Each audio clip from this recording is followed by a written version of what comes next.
The royal family is crazy rich, which shouldn't be a surprise, but today I'm going to tell you which ones are the richest. I'm your host Michaela, and today I'll be telling you the top 10 of the highest paid royal family members, and make sure to subscribe because it really helps us out.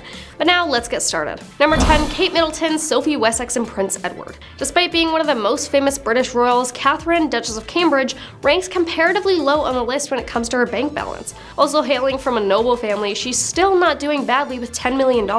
According to Cosmopolitan, her parents' party planning business is worth over $36 million, and her great-great-grandfather apparently set up a 7-figure trust fund for his descendants, which set the Middletons up nicely. Oh, and let's not forget she also wore the most expensive royal wedding dress to date, which cost a whopping $332,000, and it was designed by Alexander McQueen. Prince Edward and his wife Sophie Wessex are also worth $10 million each. Edward was very active in the theater and TV production industry, even owning his own company before giving it up in 2002 to pursue his royal duties full-time. Sophie, Countess of Wessex, also attends official royal events. Number 9, Prince Philip. Prince Philip was born penniless on a Corfu kitchen table and slept in an orange box. When he married the Queen in 1947, the Duke of Edinburgh's naval income was just $10 a week. In 1969, he also went on to US television to plead poverty for the royals, saying they might have to sell a polo pony or two. Then just before his passing, more than 70 years later, he received over $500,000 a year from the Sovereign Grant,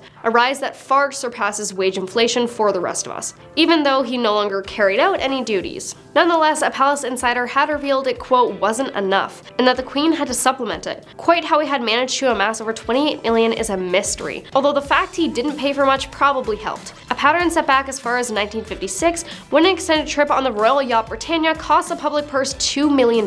Number 8, Lady Emilia Windsor. Lady Emilia Windsor is not that well known stateside, but she's one of the most popular members of the royal family and the 36th in line to inherit the throne in Britain. Her paternal grandfather, Prince Edward, Duke of Kent, is the first cousin of Queen Elizabeth. She was a model who was deemed by Tatler to be the most beautiful royal, and her Instagram gives an insight to the life of a royal we wouldn't normally see. She also makes an estimated $1 million a year through brand deals and collaborations, so she's getting there. Number 7, Prince George, Princess Charlotte, and Prince Louis. Apparently being a youngster in the royal monarch comes with some pretty big bucks. Prince George is estimated at a net worth of $3 billion, and Prince Louis is estimated between $70 million and $125 million. Princess Charlotte, however, takes the cake from the entire family with a whopping $5 billion. The reason for Charlotte's incredibly high value is in large part due to her fashion influence, taking off closely after her mother.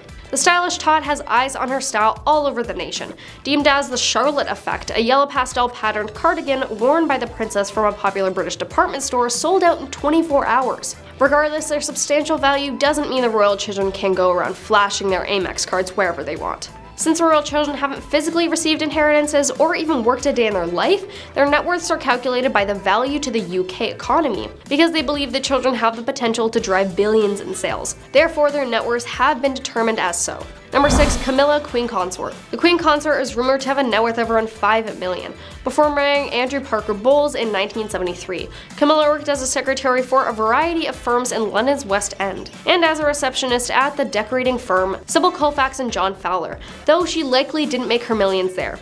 Her wealth is generated through various endeavors, including real estate holdings, as well as a strip end from the Duchy of Cornwall, much like other royals on this list. Number 5, Princess Diana. Lady Diana already came from an upper-class background closely tied to the British royal family when she met and married Prince Charles. However, she was of course best known for her philanthropic and advocacy work before her untimely passing in 1997. Her net worth up to that point stemmed from her work as a royal while married to Charles, and later $22.5 million from the divorce settlement, per the New York Times. She also reportedly left the cash she had to her 2 sons, Harry and William, as hinted at in Meghan and Harry's Oprah interview.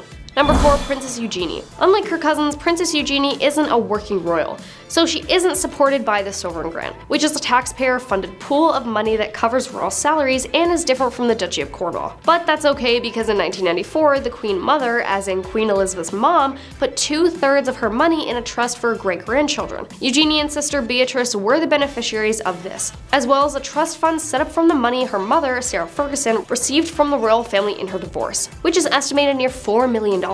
In addition to all of this, Eugenie has a full-time job as associate director at London art gallery Hauser and Wirth, where she pulls in $145,000 a year, and Town & Country estimates her net worth to be around $4.8 million. Number 3, Prince Harry and Meghan Markle. Though the Sussexes have officially stepped down from their working royal roles in the family, the couple's post-royal lives in America remain a hot topic in Britain, though not always for the right reasons. Either way, they certainly both put in the hours to achieve a lot of money. After 10 years in the Royal Air Force, Prince Harry retired in 2015 to focus on philanthropy. 5 years later, he and wife Meghan Markle formally left the senior royal family and moved to California. When he walked away from his annual royal salary, he was able to lean on his roughly $9 million inheritance from his mom, Princess Diana. "I've got all my mom left me, and without that, we would not be able to do this," he told Oprah. Harry and Meghan also signed production deals worth up to $120 million with mega platforms like Netflix, Spotify, and Apple, with a rumored Netflix reality show on the cards. However, Vanity Fair reported that one of Netflix shows, an animated series of Markles, was axed due to the streaming giant's financial woes,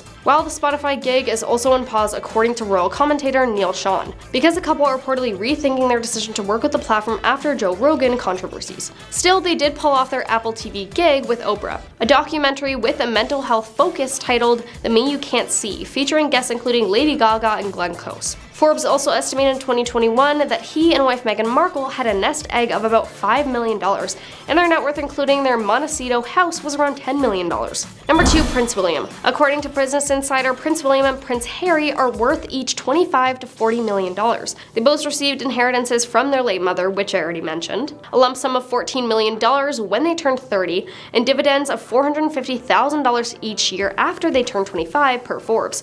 William used to receive a salary that he in fact donated to charity of $62,000 for his work as an air ambulance pilot before he retired to focus on his duties as a royal. Following Queen Elizabeth II's passing and King Charles' ascent to the throne, it's also thought he'll inherit the Duchy of Cornwall, which has a portfolio of over $1 billion in assets. Number 1, Queen Elizabeth II. Prior to Queen Elizabeth II's passing on September 8, 2022, the late royal's net worth was an estimated $520 million, according to WealthX, a global wealth insights firm. Most of the money came from ownership of Balmoral Castle for $140 million, Scotland and Sandringham House for $65 million in Norfolk, England, which were her own properties, rather than properties of the Crown Estate. The Crown Estate, which is the sovereign's public estate, and includes real estate properties like Buckingham Palace. The Queen did take 15 to 25% of the profits generated from the Crown Estate properties, and collected a salary from the Duchy of Lancaster, which is different from the Crown Estate, and represents a private and independent income reserved for the Duke of Lancaster, aka the Queen. She also had a valuable stamp and jewelry collection, but that is all, and thanks for watching.